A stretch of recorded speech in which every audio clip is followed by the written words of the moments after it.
Never could I have imagined that my lowest moment would one day become President Trump's lowest moment. So Candace Owens just exposed how Trump's inner circle weaponizes personal tragedy for political warfare, and it reveals everything wrong with modern politics.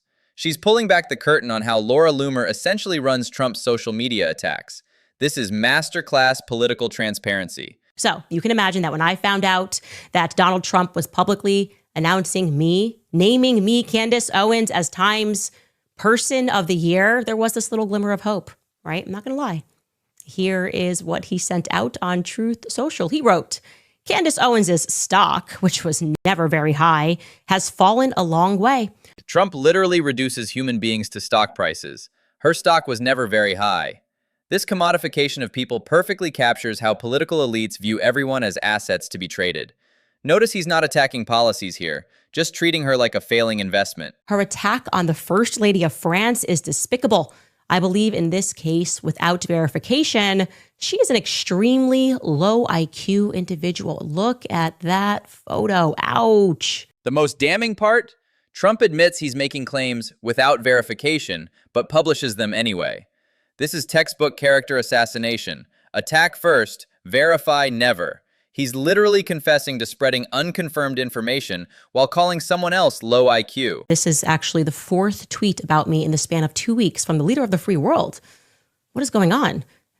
Before we get to who demanded that the tweet be sent, it wasn't Trump. 4 tweets in 2 weeks from a former president reveals he's not driving his own messaging. When political figures obsessively target someone this way, it's rarely their own initiative. It's usually handlers pulling strings behind the scenes. By now, you are plenty aware that Washington, D.C. runs on blackmail and secrets, right? They send operators out to find your deepest, darkest, most humiliating secrets that you wouldn't want the public to know.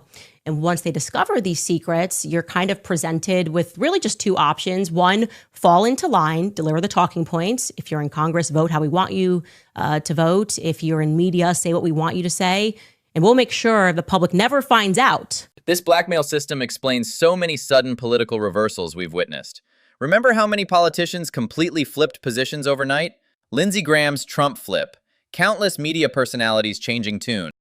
This framework makes it all click into place. Or, here's your other option, don't stand against us and we will reveal all. We will make your lives miserable. That's how it works. That's how it works in politics. And it's incredible to me what people will do, what shame they will put themselves through, and the statements they will make that we know are abundantly untrue, simply to avoid public embarrassment. This explains why we see respected figures suddenly making statements that contradict their entire careers.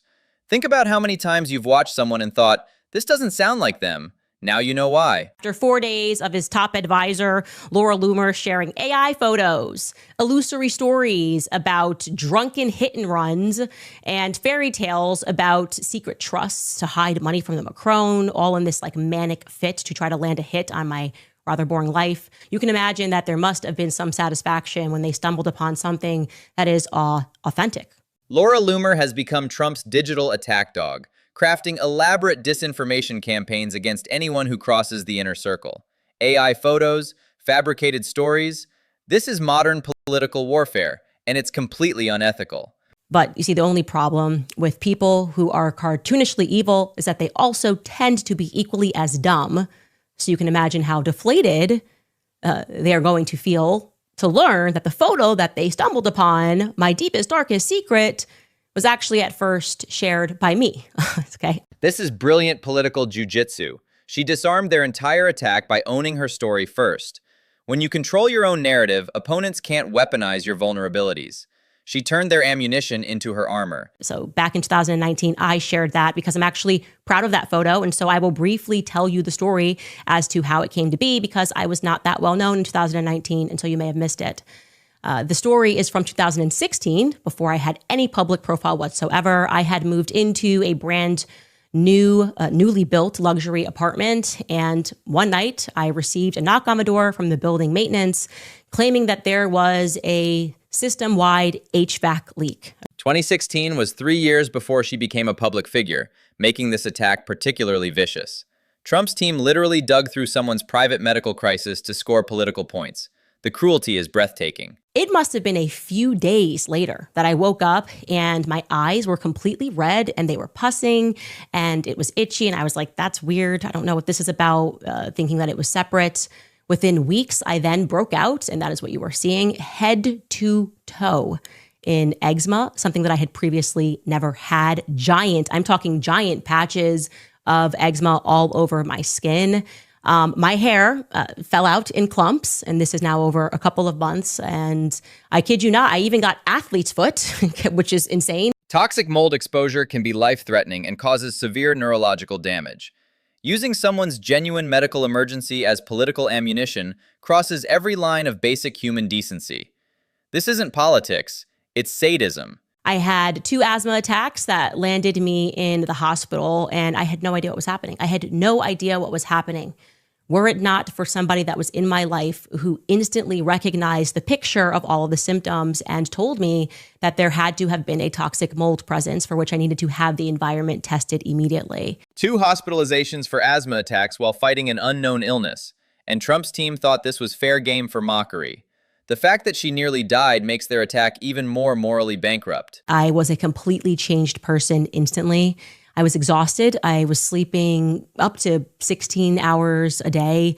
The only way that I can describe it to you all is I just suddenly was not myself anymore. And it was as though my brain could not think or process thoughts. Everything that I had to do, even things that I didn't have to do, was overwhelming. Mycotoxin exposure from toxic mold literally destroys cognitive function. 16 hours of sleep, inability to process simple tasks. This describes severe neurological damage. She was fighting for her mental capacity while physically deteriorating. If somebody texted me, I would cry and I would become overwhelmed because I couldn't think of how to respond back. Like I was exhausted at the idea of having to answer somebody back in a text message. It just seemed like an impossible task. Imagine being unable to respond to a text message because your brain simply can't function, and having political enemies later mock photos from that period. The contrast with her current sharp intellect shows how devastating this illness was. And also for the first time in what felt like a very long time, because prior to I had been living in New York City, going out all the time, I started praying again. I felt like since the first time since, I was living with my grandparents maybe, in middle school, I hadn't made prayer a daily habit, but I did. And I remember vividly lighting this candle in my bedroom at night and getting on my knees and praying. And I will say, I know it's not acceptable, but I was bargaining with God. Facing mortality strips away everything superficial. Many people rediscover faith when confronted with their own fragility. It's a psychological response to feeling powerless against forces beyond our control. I remember specifically saying, I don't even care about the looks. I just want my mind back. I just want to be able to think again. I just want to be able to write again. I want to be able to have energy again. I want to be Candace. I want to be Candace on the inside. And when it came down to it, I that's all I wanted. Not to look like myself, but to be healthy again. This is wisdom earned through suffering, realizing that mental clarity and health matter infinitely more than appearance. She was willing to accept permanent disfigurement just to think clearly again. That's profound perspective. And I came away from that experience realizing that health is everything. Your health is everything. Your looks mean nothing in the scheme of things. I was happy to accept that was how I was going to look for the rest of my life. Anyway, the story ends well, actually. I moved out of that apartment, did that strict diet. Surviving serious illness creates unshakable priorities. When you've genuinely faced losing your mind and health, political attacks on your appearance become laughably trivial. This experience gave her armor against future cruelty. And when it became successful, I really enjoyed the hindsight of that story. And of course, this is me inserting this, but I felt like God was giving me a little bit of a test before I had life in the limelight. Like I always think, what if I had instead prayed and said, oh, please, God, give me my good looks back. Take my mind, but give me my good looks back. Anyway, I for whatever it's worth, I entered the space of politics with a very real understanding of how fickle it all is. She believes God prepared her for public scrutiny through private suffering. Having your vanity stripped away before entering politics is actually protective, but you can't be broken by attacks on things that no longer matter. To you directly, I guess it's important for you to know that you have no power over me and my life. I chose to share that picture. That's why you have it. That's why you could have somebody put that on an AI cover.